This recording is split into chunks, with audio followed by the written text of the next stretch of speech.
আচ্ছা, জীবনে কখনো কোনো মৃত ব্যক্তিকে গোসল করিয়েছেন?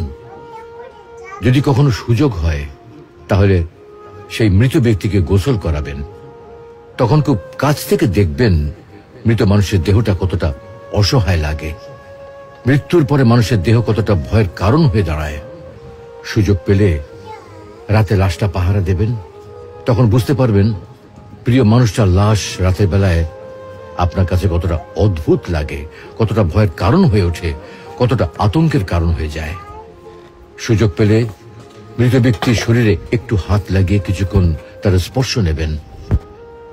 আপনি তখন উপলব্ধির সুযোগ পাবেন এই পৃথিবীতে বিশাল প্রভাব প্রতিপত্তি মৃত্যুর পরে কতটা নির্যাতনের রূপ নেয়। সুযোগ পেলে আপনজনদের লাশ কবরে নামাবেন খুব আগ্রহ নিয়ে। শেষবারের মতো মৃতদেহের মুখটি একবার দেখার চেষ্টা করবেন এবং বারবার উপলব্ধি করার চেষ্টা করবেন এই মৃতদের সাথে অনন্তকালের যাত্রার পথে এটাই আপনার জীবনের শেষ দেখা। সুযোগ পেলে মাঝে মধ্যে কবরস্থানে গিয়ে নীরবে কিছুক্ষণ দাঁড়াবেন।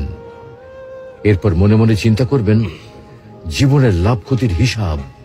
এই মৃত মানুষগুলো এই পৃথিবীতে কি করে গেছেন, কাদের রেখে গেছেন, যাদের রেখে গেছেন তারা কি কখনো এই মৃত মানুষগুলোকে স্মরণ করার জন্য কবরস্থানের আশেপাশে একটি বারের জনকে দেখতে আসে?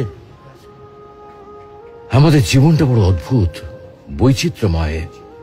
আমরা এর জন্য ওর জন্য, ধন সম্পদের জন্য, ঐশ্বর্যের জন্য, বাড়ি গাড়ি টাকা পয়সার জন্য কত না মায়া দেখাই, আগ্রহ দেখাই, আরো চাই আমাদের। অথচ এই জীবনে আমরা মৃত্যুর কথা না ভেবে, পরকালের জবাবদিহির কথা না ভেবে কিভাবে আরো সম্পদ অর্জন করতে পারি সেই চিন্তায় বিভোর থাকি। হায় রে জীবন, এখনো সময় আছে, ফিরে আসুন মহান রবের দিকে।